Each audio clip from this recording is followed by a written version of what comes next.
고레스 왕을 통하여서 이제 이스라엘이 다시 돌아와서 하나님의 성전을 지을 수 있게 되었어요. 이게 얼마나 큰 은혜인지 모릅니다.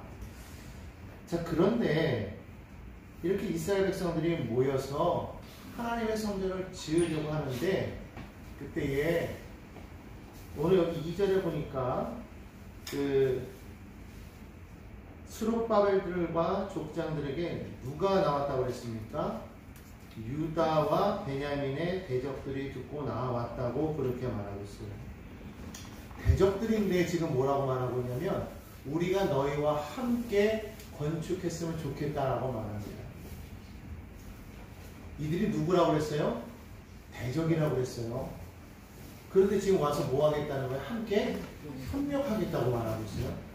뭔가 좀 맞지가 않죠. 모순이죠. 근데 이 대적들이 누구냐 하면은 바로 이 사마리아에 머물고 있는 그런 사람들인 것을 우리가 알 수가 있습니다. 오늘 여기 2절에 그렇게 말하죠.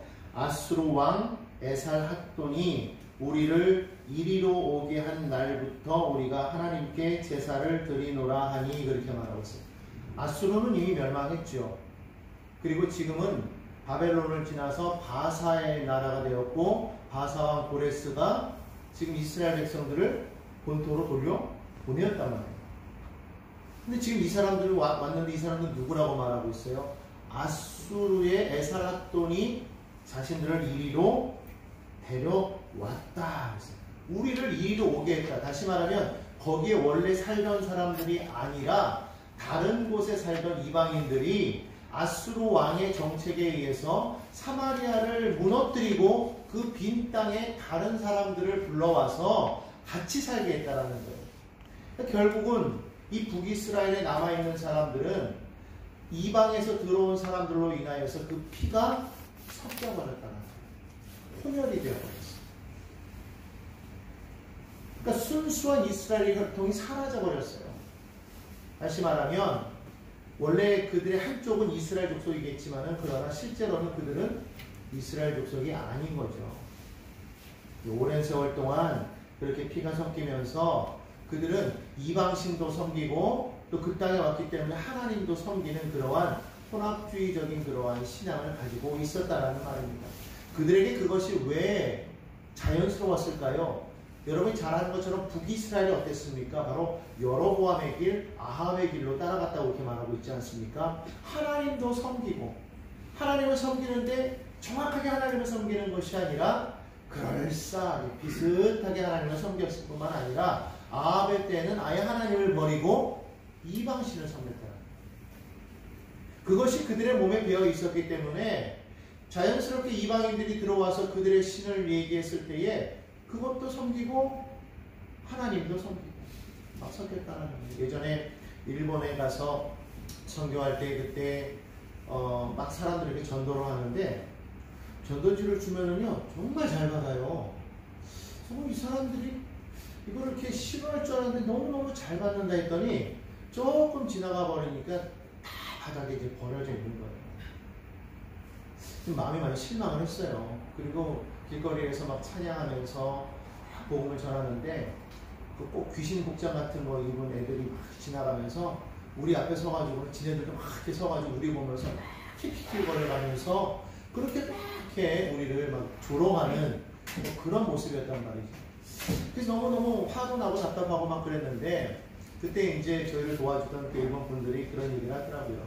교포 분들인데 일본 사람들은요 그거를 싫어하는 게 아니라는 거예요.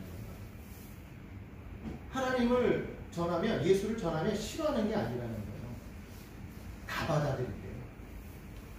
이신도 받아들이고 자신도 받아들이고 자신들에게 유리하다고 생각하면은요 다 믿는 거예요. 그래서 그들의 집에 가면 우상도 있고 또 뭐 부처상도 있고 성경도 있고 그렇다는 거예요. 왜 그러느냐?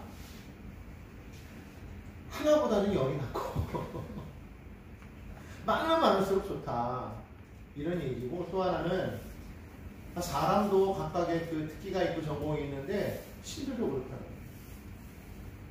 그래서 어떤 신은 질병에 강하고 어떤 사람은 사업에 강하고 어떤 사람은 사람 관계성에 강하고 뭐 여러 가지 많은 그런 게 있을 거 아니냐 이거예요. 그래서 기도 이거 다 모아놓고 기도하다 보면 그 중에 이거 내 전공이야 그래서 그 마음에 들어서 그 신이 들어줄 거 아니겠느냐.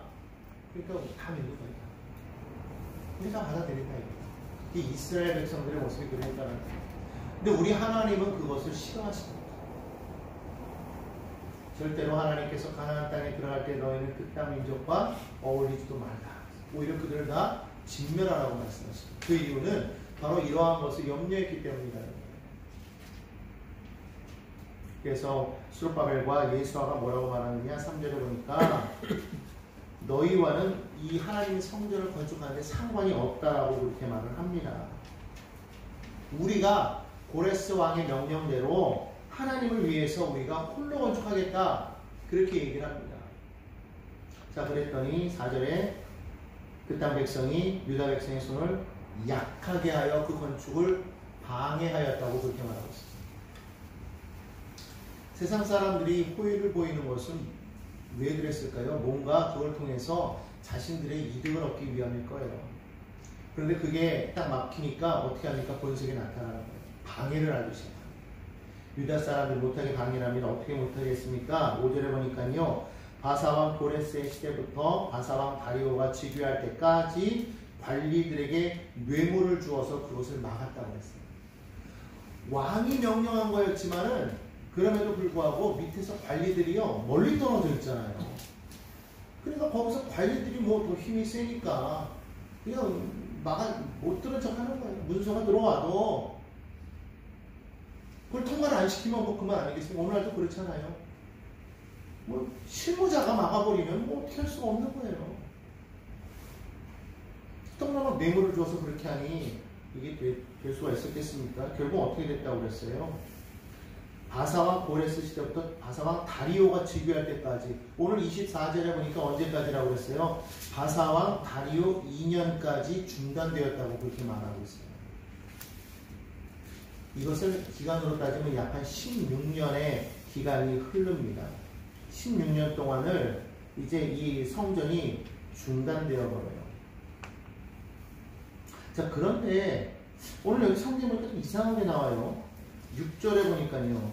또 아하스웨로가 즉위할 때에 그들이 글을 올려 유다와 예루살렘 주민을 고발하니라 이런 말이 나오고요. 그 다음에 또 7절에 보니까 아닥사스다 때에 비슬람과 미드르답과 다브엘과 그의 동료들이 바사왕 아닥사스다에게 글을 올렸다라고 그렇게 말을 합니다. 그러면서 그 내용을 보니까 12절에 보니까 이렇게 말하고 있어요. 왕에게 아뢰나이다. 당신에게서 우리에게 올라온 유다 사람들이 예루살렘에 이르러 이 폐역하고 악한 성읍을 건축하는데 이미 그 기초를 수축하고 성곽을 건축하오니 이렇게 말하고 있어요. 뭔가 좀 내용이 다르죠. 분명히 지금 뭐를 건축하고 있었습니까? 성전을 건축하고 있었어요. 그런데 지금 갑자기 6절부터는 고레스도 아니에요. 다리오도 아닙니다. 아하수에로 왕이 나오더니 갑자기 아닥사스다가 나와요. 그리고는 그들이 올린 글에는 성전이 아니라 성벽과 성읍을 건축하는 것이라고 그렇게 말을 하고 있어요. 그렇게 쭉 이야기가 나아가서 23절까지가 바로 이 아닥사스다 왕의 이야기를 쭉 전철돼서 아닥사스다 왕이 조서를 내려서 성벽을 건축하지 못하게 하는 일로 끝이 납니다. 근데 갑자기 24절에는 뭐라고 나와요? 이에 예루살렘에서 하나님의 성전 공사가 바사왕 다리오 2년까지 중단되니라 이래요. 이렇게만 읽으면은 헷갈리니까 여기서 잠깐 이 왕들을 보겠습니다. 다리오 때에 지금 무엇이 건축됐다고 그랬어요? 성전이 완공되었다고 말하고 있어요. 누가 칙령을 내려서요? 고레스가 칙령을 내려서 16년 만에 지금 성전이 다시 재개되고 완공이 되었어요. 그래서 BC 약 주전 516년경에 성전이 완공이 됩니다. 자, 그런데 아하수에로는 누구냐? 아하수에로는요, 놀랍게도 다리오 왕의 아들이에요. 그리고 아닥사스다는 또 누구냐? 아하수에로 왕의 또 아들이에요. 그러니까 시간이 한참 뒤의 얘기인 거예요. 한참 뒤의 얘기. 그런데 지금 그 이야기를 갑자기 이 고레스와 다리오 시대의 그 이 성전을 건축하는 그 이야기 중간에 이야기를 딱 잘라가지고 거기다 갑자기 쑥 껴놓은 거예요. 그러니까 그냥 이대로 아무것도 내용을 모르고 읽어가면 이게 도대체 무슨 얘기야 이렇게 되는 거예요. 그래서 오늘 이 말씀을 읽으려면은 6절부터 23절을 일단 떼어내고 1장부터 5절까지 1절부터 5절까지 그 다음에 24절을 딱 읽으면 이야기가 딱 맞아떨어져요. 그러니까 어떻게 방해했느냐, 이들이 뇌물을 주어가지고 그 현실에서 일하는 그 관리들로 하여금 자꾸 못하게끔 방해를 하게 하니까 성전 건축이 중단될 수밖에 없었더라는 얘기를 하는 거예요. 그런데 갑자기 이 이야기가 쑥 들어왔어요. 왜 들어왔을까요? 지금 여러분 이 에스라서는요, 사실은 이 에스라는 언제 이 사람이 다시 돌아오게 되냐면 아닥사스다 1세가 통치하던 시대에 그때의 포로 기환이 두 차례에 걸쳐서 일어납니다. 고레스 때 한번 일어났죠. 그래서 지금 이 사람들이 와서 성전을 건축하지 않습니까? 그리고 아하수에로 그 다음에 또 지나가서 누구 때? 이 아닥사스다 왕 때 일어나서 사람들이 돌아오게 되었다는 거예요. 그 2차 포로 귀환이 바로 이 에스라의 주도로 이루어졌다는 거예요. 그것이 주전 458년입니다. 그리고 3차 포로 귀환이 느헤미야를 통해서 주전 444년경에 돌아오게 되는 거예요. 그러니까 에스라가 돌아와서 이것을 썼을 때는 이미 성전은 어떻게 되었더라? 이미 건축이 되었더라 이 얘기예요. 근데 에스라가 돌아오고 느헤미야가 돌아와서 나중에 느헤미야라고 보면 알겠지만 느헤미야 때 와서 무엇을 하게 되냐면 바로 이 성벽을 건축하고 성읍을 세우는 일을 하게 된다는 거예요. 왜 그러냐? 성전을 세웠는데 이것이 시간이 오래 지나가다 보니까 점점 방해하는 세력들도 늘어나고 예배가 못하게 되더라는 거예요. 예배를 못하게 되니까 성전이 허물어져요. 그러니까 그거를 막기 위해서는 뭘 해야 되느냐? 성벽을 쌓아야 되는데 외적들이 침입하지 못하도록 성벽을 쌓기 위해서 느헤미야가 가서 그 일을 행하고 있는데 그때도 사람들이 방해를 하더라는 거예요. 그들이 누구였느냐? 바로 지금 이 성전을 방해하는 사람들, 즉 사마리아 사람들, 바로 그들이었다는 거예요. 그런데 어떻게 되었더라?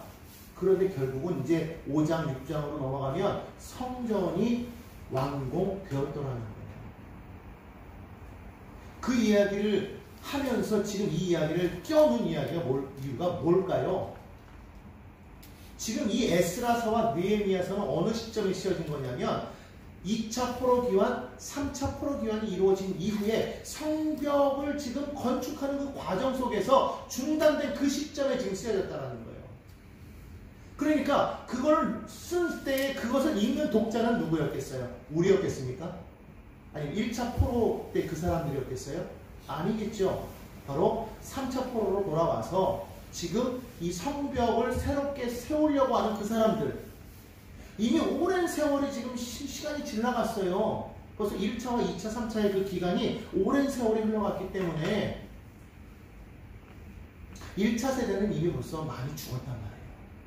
그러면 지금 이것을 얘기하는 건 누구냐면 바로 지금 느헤미야, 에스라와 함께하고 있는 그 시대 사람들에게 지금 이 이야기를 쓰는 거예요. 자, 보아라.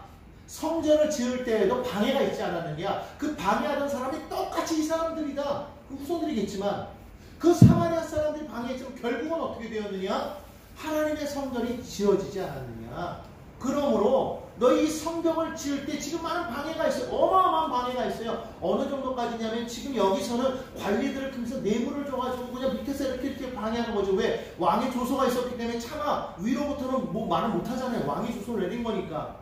그런데 이때는 어떻게 됐습니까? 아닥사스다 왕이 아예 조서를 내려가지고 성전을 중단하라고 그렇게 말을 했다는 거예요. 왜 그러느냐? 그때 당시에는요, 많은 반란들이 일어났어요. 이집트에서 반란이 일어나고요, 또 페르시아에서 많은 반란이 일어났다는 거예요. 그러니까 자기 나라에서 반란이 일어나고 이집트에서도 반란이 일어나고 계속적으로 막 반란이 일어나니까 더군다나 그때에 또 이런 일이 지금 조서가 올라오니까 뒤져보니까요, 실제로 예전에 이 이스라엘이 유다가 있을 때에는 그때는 큰 왕이 있을 때 언제입니까? 다윗이 있었을 때, 솔로몬이 있었을 때 그때는 어땠어요? 나라가 강대하여가지고 주변 나라, 여기 성경에서 이제 쭉 읽어보다 보면은 요단 강 건너편에 있는 나라들로부터도 조공을 받았다고 그렇게 말하고 있습니다. 그랬던 나라였다. 아, 그랬구나. 그랬던 나라였기 때문에, 근데 그들이 나중에 마지막 때는 어떻게 합니까? 바벨론에 계속해서 반기를 들잖아요. 결국 그래서 바벨론이 그들을 멸망시켰던 것을 그들을 기억하고 있다. 그러니까 아, 그래, 이걸 막아야 되겠다. 초반부터 막아야 돼. 그리고 그 애굽에서도 자꾸 반란이 일어나고 하니까 중간에 내가 사람들을 보내서 거기를 이 진압을 막기도 할 겸 이것을 중간에 완충지대도 둘 겸 여기에 총독을 하나 파견하자. 그래서 파견된 것이 누구냐? 느헤미야예요. 근데 바로 그거를 생각하고 있을 그때 느헤미야가 뭐 한 겁니까?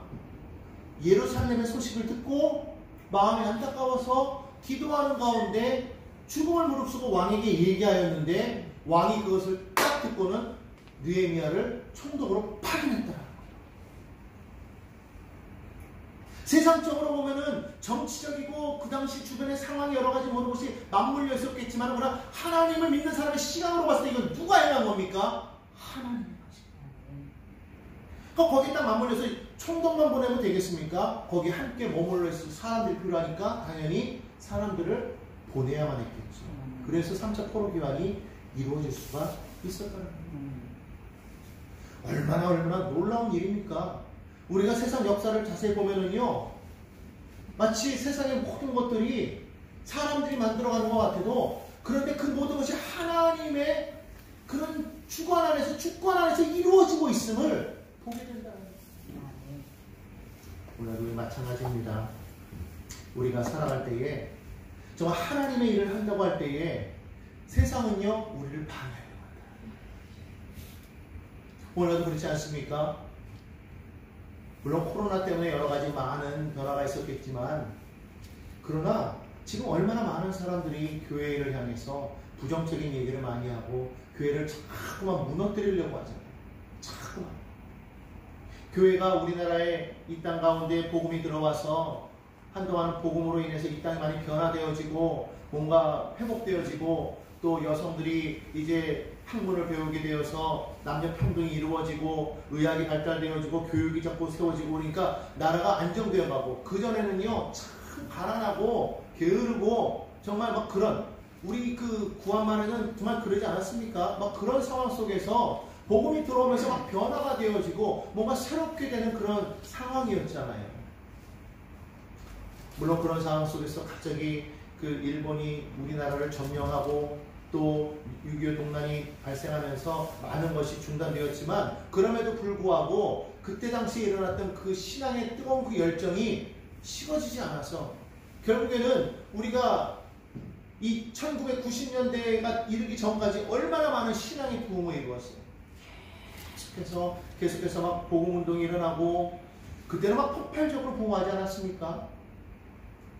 뭐 1200만이라는 그런 그 놀라운 그 성도 수를 이루었었던 때가 바로 그때예요. 그때는 우리 인구수가 지금만큼도 되지도 않았을 때예요. 정말 복음이 막 들어오면서 나라가 어떻게 됐어요? 동시에 막 발전됐어요.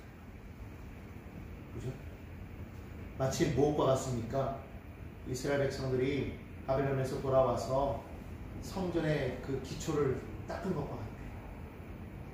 그렇게 딱 되었는데 드디어 뭐가 생기지 않아요. 그 모든 일에 방해가 되고 있다는 것이죠. 마치 사마리아 사람들처럼 그 손을 약하게 하는 거예요. 이 이스라엘 사람들의 손을 약하게 하는 거죠. 오늘날 세상 사람들이 우리 교회 사람들의 성도들의 손을 자꾸만 약하게 해서 강하게 마음 놓고 우리가 예배하는 것도 못하게 하는 거예요.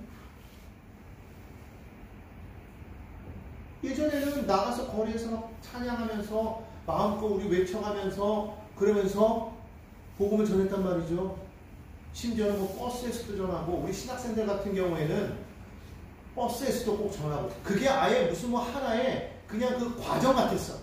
신학생이 되면 을에 버스나 지하철에서는 반드시 한 번씩은 해야 됐어. 가끔씩 이렇게 있다 보면 갑자기 누가 뭐 차내에 계신 신사숙녀 여러분, 뭐 물건 파는 사람인 줄 알았더니 알고 봤더니 뭐 복음을 전하는 거야. 근데 그럴 때 말이죠, 아마 다 기억하실 거예요. 뭐 그래도 그렇게 복음을 전해도 누가 시끄러워 조용히 해 내려 뭐 이런 말 안 했단 말이죠. 그냥 고스란히 듣고 있었어요. 우리는 그때 뭐 다 도망갈 수도 없고 그 차 안에 있으니까 다 그렇게 행하지 않았습니까? 근데 지금 어떻습니까? 차 안에서, 버스 안에서, 지하철 안에서 그렇게 우리가 외치면요, 경범죄로 쫓겨나요. 아니, 쫓겨나는 게 문제가 아니라 잡혀가가지고 벌금 내야 돼요. 실제로 저희 아는 목사님이 캐나다에서 오신 목사님이신데, 그때 그분이 캐나다 시민권자라 해가지고, 그분이 이제 그 학생들하고 이렇게 나와가지고 지하철에서 전도하다가, 그것도 지하철 안에서 한 게 아니고 그 지하철 그 로비 있지 않습니까? 사람들 다니는데 거기서 전도하다가 갑자기 경찰이 와가지고 잡혀갔어요. 잡혀갔는데 다행히 그분이 이제 캐나다 시민권자라고 그래가지고 풀려났거든요. 그분이 놓으면서 그랬다는 거죠. 절대로 큰 소리 내서 그러면 하면 안 된다. 그래서 그렇게 말했던 게 그것도 벌써 한 15년 전, 거진 20년 가까이 돼요. 그게 벌써. 지금은 어떻습니까? 길에서 외치면요, 바로 잡혀가요. 얼마 전에도 이 앞에서 어떤 분들이 사거리에서 복음을 전하는데 갑자기 경찰이 오더니만은 못하게. 우리 불과 한 3년 전, 한 5년 전, 6년 전 됐나? 그때만 해도 나와가지고 앰프실 설치하고요, 뭐 거기서 막 한 몇 시간씩 막 찬양하고 복음 전하고 막 그랬어요. 근데 지금은요, 그게 문제가 아니에요. 그냥 서서 외치는 것도 잡혀가요. 그러면서 뭐라고 하냐면 신고했냐는 거예요. 그 요즘에 어떻게 하냐면 복음을 전하는데 아무 말 안 하고 마스크 딱 쓰고요, 그냥 팻말만 들고 가만히 서 있어요. 이런 시대가 되어버려요. 지금 우리 믿는 사람들의 손이 어떻게 된 겁니까? 약해지고 있어요. 이 땅 가운데 하나님의 나라를 세워나가려고 하는데 이들이 방해를 하니까 지금 우리 믿는 자들의 손이 약해져요. 그러니까 우리 마음속에 어떤 마음이 들어오느냐? 알게 모르게 이런 마음이 들어와요. 아, 이제는 우리가 나가서 전도하는 것은 안 돼. 사람들한테 강요해서도 안 돼. 왜? 강요하면은 그것도 신고하면은 잡혀가니까. 이런 시대가 되는 거예요. 알게 모르게 우리 마음 가운데 이미 딱 모습이 딱 선을 그어가지고 안 돼. 이제 더 이상 할 수 없어. 그렇게 말합니다. 예전같이 그러니 우리가 뜨겁게 우리가 그렇게 모여서 기도할 수 있겠습니까? 실제로 교회 안에서 그렇게 뜨겁게 기도하는 소리도 이제는 많이 줄어드는 거예요. 왜? 손이 약해져요. 근데 우리가 여기서 그냥 포기해서 되겠냐는 거예요. 어려운 시험이 다가왔던 우리가 여기서 낙심해야 되겠냐는 거예요. 성경은 뭐라고 말하고 있습니까? 선을 행하되 낙심하지 말지니 포기하지 않으면 거두리라. 하나님은 반드시 그 행하신 말을 후회하지 않는다고 말씀했어요. 그 말하신 것을 반드시 이루신다고 말씀하고 있습니다. 우리 하나님은 좋으신 하나님이에요. 우리에게 항상 선한 일을 베푸시는 하나님인 거예요. 우리를 구원하기 위해서 이 땅에 예수를 보내신 거예요. 우리를 심판하기 위해서 이 땅에 예수를 보낸 게 아니라는 거예요. 오늘 그렇기 때문에 우리가 정말로 하나님을 믿고 우리 마음을 굳게 하여서 정말 믿음을 가지고 소망을 가지고 우리가 나아가야 될 줄로 믿습니다. 오늘 그렇기 때문에 이 에스라서와 느헤미야서가 그 당시에 그 포로로 잡혀 있다가 돌아온 그 사람들을 위해서 쓰여진 책이라고 할지라도, 그러나 그 책을 쓰면서 지금 마치 1차 포로에 있는 그 사람들의 그 이야기를 다시금 이 2차, 3차 포로들에게 말하면서 희망을 가져라, 소망을 가져라, 하나님이 도우신다 말했던 것처럼 오늘 우리에게도 이 선지자는, 이 성경은 말씀하고 있다. 오늘 어떤 어려움을 당하고 있습니까? 오늘 어떤 문제가 있습니까? 여러분들이 예수를 믿고 살아가는 데 있어서 여러분의 삶에 어떤 답답한 일이 있습니까? 무엇이 막혀서 중단된 것은 여러분 포기하지 말아요. 낙심하지 말라는 거예요. 왜? 하나님께서 우리와 함께 하시면 반드시 이루어진다는 거예요. 그렇기 때문에 우리는 철저하게 하나님만 바라보는 그러한 믿음을 가져야 될 줄로 믿습니다.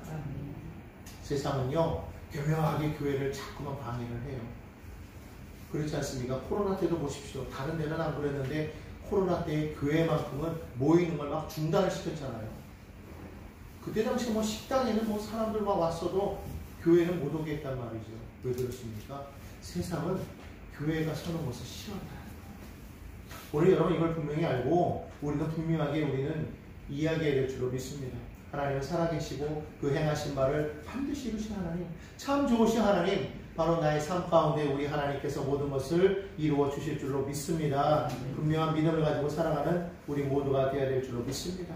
사람들은요, 우리를 끝까지 방해를 합니다. 그러나 하나님께서 시작하신 일은 반드시 이루어집니다. 오늘 여러분들이요, 여러분의 삶을 통하여서 하나님이 일을 이루고 계신 것을 여러분 반드시 이루신다는 것을 믿고, 여러분 가끔 우리의 삶의 믿음 생활하는 데 있어서 어려움이 다가오고 지금처럼 우리의 삶에 지금 우리 눈에 보이는 모든 것이 자꾸만 어려워지는 것 같은 그때에 여러분 그것 바라보면서 우리 입술로 우리가 안 되는구나, 어렵구나, 힘들구나 말하지 말고 오늘 이 역사하시는 이 하나님을 바라보며 지금도 우리의 삶에서 역사하시는 그 하나님 앞에 우리가 정말로 간절히 기도할 때에 하나님께서 우리 삶을 변화시켜 주실 것을 믿고 나아가기를 주님의 이름으로 축원합니다. 아멘. 여러분 절대로 낙심하지 말고 우리 기도하십시다. 하나님은 우리를 반드시 도와주시는 거예요. 하나님께서 세우신 그 교회를 하나님께서 무너뜨리지 않는 이상은 절대로 무너뜨릴 자가 없는 거예요. 오늘 우리가 이것을 분명히 알고 하나님 앞에 우리가 맡길 때 지금 우리 삶에 다가온, 또 우리 교회에 다가온, 또 우리 각자의 모든 가정에 다가온 그런 여러 가지 많은 어려움들이 그 어려움만 바라보면서 낙심하고 그 어려움만 바라보면서 우리가 원망하고 불평할 것이 아니라 그 위에 계시는 하나님을 바라보고 하나님 정말 우리를 긍휼히 여겨 주옵소서, 우리를 불쌍히 여겨 주옵소서, 우리를 하나님 회복시켜 주시고 정말 하나님의 나라가 우리 가운데 임하게 하여 주옵소서. 그렇게 기도하며 나아가는 우리 모두가 되시기를 예수님의 이름으로 축원드립니다.